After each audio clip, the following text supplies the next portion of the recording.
सुंदर डांडिया रास देखा। अब हम कथा सुनाते हैं राम सकल गुण धाम की। हम कथा सुनाते हैं राम सकल गुण धाम की। ये रामायण है पुण्य कथा श्री राम की। ये रामायण है पुण्य कथा श्री राम की। जेबा जी प्रस्तुत कर रही हैं रामायण रिश्तों की इंसाइक्लोपीडिया। उनका गला थोड़ा खराब है लेकिन फिर भी वो बहुत अच्छा बोलती हैं। तो आइए जेबा जी।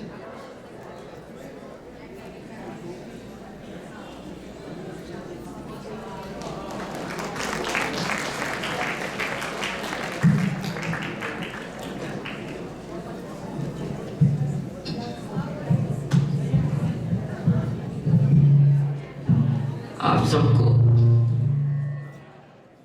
मेरे गले में भूत बैठ गया।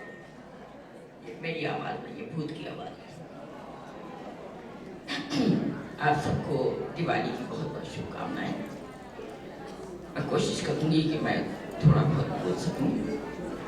मैंने तो सोचा था कि मैं नहीं बोलूंगी, लेकिन दोस्तों की फरमाइश थी तो इसलिए मैं बोलना चाहूंगी। रामायण एक एपिक बुक है। अगर आप उसको सिर्फ पे याद रखिएगा, मैंने जो सिर्फ कहा है उसको याद रखिएगा। सिर्फ अगर धार्मिक बुक समझ के पढ़ेंगी तो वो आपको उतना फायदा नहीं पहुंचाएगा जितना कि आप उसको फिलॉसफी की बुक समझ के पढ़ेंगे तो आपको पता चलेगा कि रामायण के अंदर है क्या। आज मैं सिर्फ एक पहलू पे जोर आपके सामने रखूंगी कि रामायण रिश्तों की इंसाइक्लोपीडिया है। कोई भी रिश्ता आप ले लीजिए, कैसा होना चाहिए, क्या होना चाहिए, उसका आइडियल कौन है, आपको ये सिर्फ हर रिश्ता आपको मिल जाएगा। जितने भी रिश्ते हमारी लाइफ में हैं, माँ बाप, भाई बहन, भाभी बहू, सास ससुर, किसी को भी ले लीजिए और तलाश कर लीजिए। इंसाइक्लोपीडिया में क्या होता है कि आप कोई भी चीज तलाश करिए आपको मिल जाएगी। तो इसमें भी आप तलाश कीजिए, आपको मिल जाएगा। इसमें रामायण में 4 भाई हैं, राम, लक्ष्मण, भरत और शत्रुघ्न। चारों अलग अलग अपनी ड्यूटी निभा रहे हैं। चारों आइडियल हैं। किसी ना किसी की जिंदगी में वो आइडियल जरूर है और वो अपने अपने ड्यूटी निभा रहे हैं। ये नहीं है कि वो जज्बात में आके सेंटिमेंटल होकर कोई काम कर रहे हैं, बल्कि एक लाइन ऑफ एक्शन है। राम वो है कि जो एक आइडियल है as a husband, as a बेटा, एज ए भाई, हर तरह से एक आइडियल है। किसी को भी अगर अपना आइडियल तलाश करना है उसमें तो राम को देख लो। एक आइडियल बेटा कैसा होता है, आज्ञाकारी बेटा कैसा होता है, एक अच्छा पति कैसा होता है। जिस एक बीवी पे उस जमाना, वो जमाना था कि जबकि लोग 100 बीवियां रखा करते थे, मगर नहीं, राम ने दिखा दिया दुनिया में को कि एक बीवी पे इक्तिफा करना है। भाई को देख लो कैसा भाई, लक्ष्मण। उसके बाद जो दूसरा नंबर आता है लक्ष्मण का। लक्ष्मण गए राम के साथ वनवास में, उनको तो नहीं दशरथ ने कहा था कि तुम जाओ, लेकिन वो गए। क्यों? अपना धर्म निभाने के लिए। अपना धर्म उनका ये था कि भाई की और भाभी की रक्षा करना है हमें, अपना धर्म निभाने के लिए।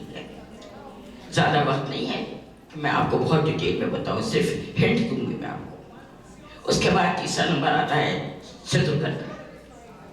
उनको हिस्ट्री ने बिल्कुल कोई इंपॉर्टेंस नहीं दी, लेकिन बहुत इंपॉर्टेंट चीज है। उन्होंने वो इसलिए घर पे रुके थे, इसलिए नहीं कि वो जंगल में जाना नहीं चाह रहे थे या उनकी जंगल की सख्तियां उनको बर्दाश्त नहीं थी। वो इसलिए घर में रुके थे कि उनको घर की हिफाजत करना थी। एक बेटा तो घर में होना चाहिए था ना, बाप के साथ, बाप का बाजू बन के। अगर वो भी जंगल में चले जाते लक्ष्मण जी के साथ तो घर में कौन बेटा रहता है। तो उनकी भी वो कुर्बानी थी, अपने आराम के लिए नहीं रुके थे, वो कुर्बानी थी उनकी वो, कि उन्होंने कहा ठीक है मैं भाई की जुदाई बर्दाश्त कर लूंगा लेकिन अपनी रिस्पॉन्सिबिलिटीज को पूरा करूंगा। चौथा नंबर भरत। जिनकी वजह से ये सब कुछ हुआ। आप कहेंगे कि भारत की वजह से क्या हुआ? भारत तुम्हारे नहीं थे, लेकिन कैकेयी ने तो यही इसीलिए करा था ना ये, कि भारत को राज मिल जाए।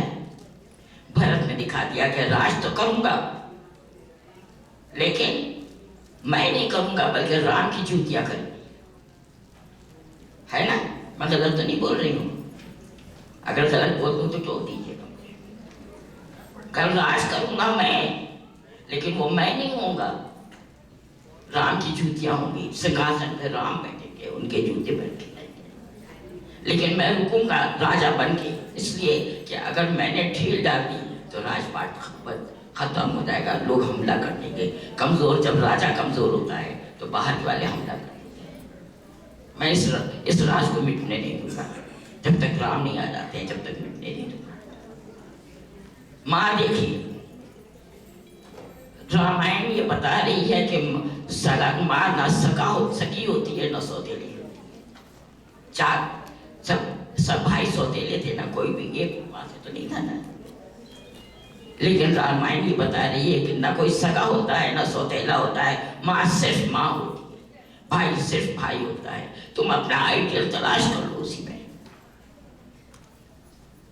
माँ है क्या? माँ है क्या? कैरेक्टर है माँ का?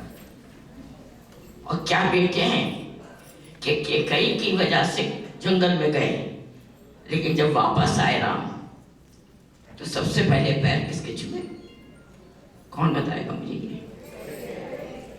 कैकेयी के ना, सबसे पहले कैकेयी के पैर छुए।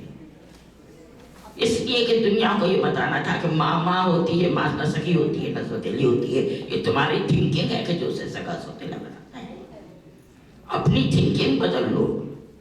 इस रामायण को पढ़ने से क्या फायदा, जिसको पढ़ने के बाद तुम अच्छे इंसान न बन सको। उस दिवाली को मनाने से क्या फायदा कि जिसके दिए जलाने के बाद तुम्हारे दिलों के दिए न जले। अपने दिलों में दिए जलाओ, प्यार के, मोहब्बत के, खुशियों के।